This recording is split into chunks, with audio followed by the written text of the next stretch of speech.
सीखने के लिए स्टेप 2 पे आते हैं हम कि स्टेप 2 में क्या करेंगे, कैसे पता चलेगा कि कौन सा लफ्ज़ है, उनमें से कौन से हुरूफ को कैसे रिमूव करना है और कैसे हुरूफ को जोड़ के उसका रूट निकालना है।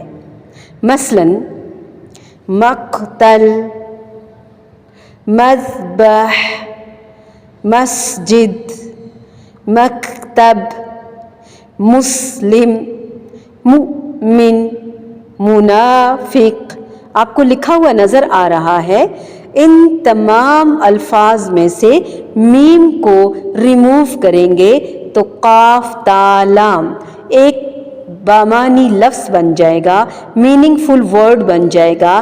कत्ल, जाल बाहा, ज़िबा, सीन जीम दाल, सजद, साजिद, साजिदा, सजदा, मस्जिद, सब उस रूट से बने हैं ना। मकतब, काफ ता बा, किताब, मुकातिबत, कुतब। इसी तरह मुस्लिम, सीन लाम मीम, इस्लाम, मुसलमान, अस्सलामु अलैकुम। मुमिन, हमज़ा मीम नून, अमन, ईमान।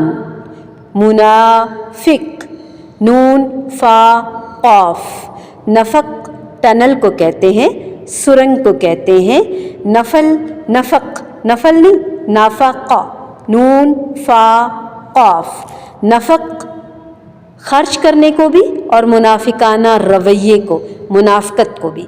एक एक लफ्ज़ के कई कई मीनिंग होते हैं। जब आपको रूट पता चल जाएगा, बेस और जड़ पता चल जाएगी, खुद ब खुद आपको दर्जनों सैकड़ों अल्फाज समझ आना शुरू हो जाएंगे इंशाअल्लाह।